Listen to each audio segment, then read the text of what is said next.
Long ago, people told a story about a rich and beautiful city under the sea. The story began more than 2,000 years ago in ancient Greece. A famous thinker named Plato wrote about the lost city. He said the story came from older people before him, so the mystery was already very old.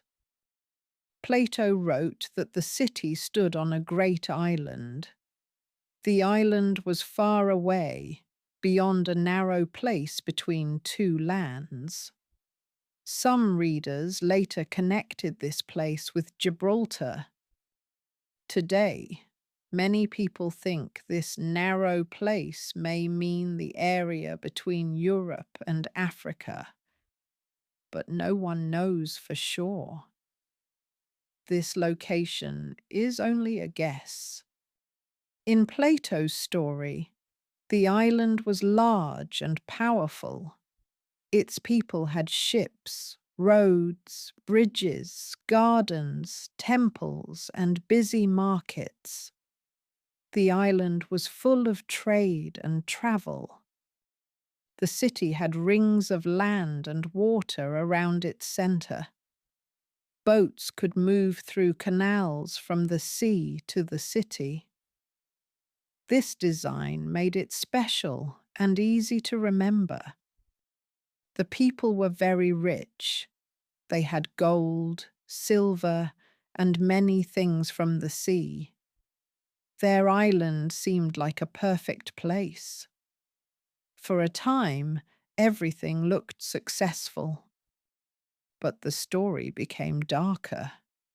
Plato wrote that the people changed. They wanted more land, more power, and more control. They wanted too much and stopped making wise choices. They were not happy with what they had. Their leaders became proud. Their ships went across the sea to take new places. This made them dangerous to others. Then, according to the story, a terrible disaster came.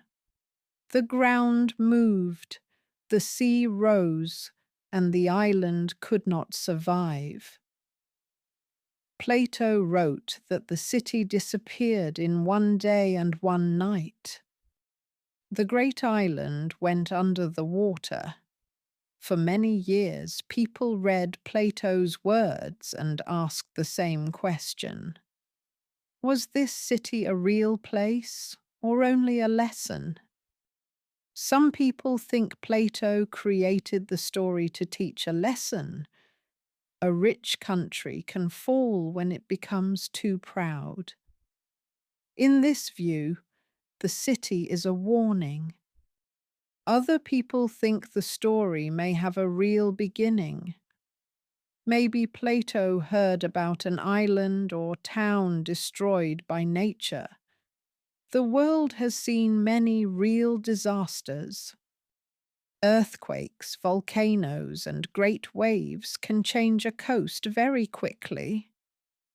Because of this, some searchers believe the lost city may be connected to a real place from the ancient world. People have looked for it in many areas. Some searched near Spain. Others looked in the Mediterranean Sea or the Atlantic Ocean. Others studied old maps, stones, ruins, and old stories. Every few years, someone says, "Maybe we found it." A strange shape under the water can make people excited, but excitement is not proof. This is why the mystery stays open. Scientists need clear evidence like real buildings, tools, writing, or objects from the right time. So far, no one has found proof that Plato's city truly existed under the sea. Still, The story is hard to forget. It has everything people love: a rich city, a sudden disaster, and a secret under the water. It feels alive. It is also a warning. A beautiful place can be lost. A powerful people can make bad choices. Nature can be stronger than cities. This is why the story still feels important. Today, the lost city is still famous. It appears in books, films, games, and videos. It lives in the imagination of many people. New audiences discover it again and again. For some people, it is only a legend. They believe Plato wanted to teach, not to show a place on a map. For them, the message is more important than the map. For others, it is a mystery with a real answer. Maybe the city was never real, or maybe somewhere under dark water and sand, there are stones that can tell us a different story. Some people still search for it. Some people think it is only a legend.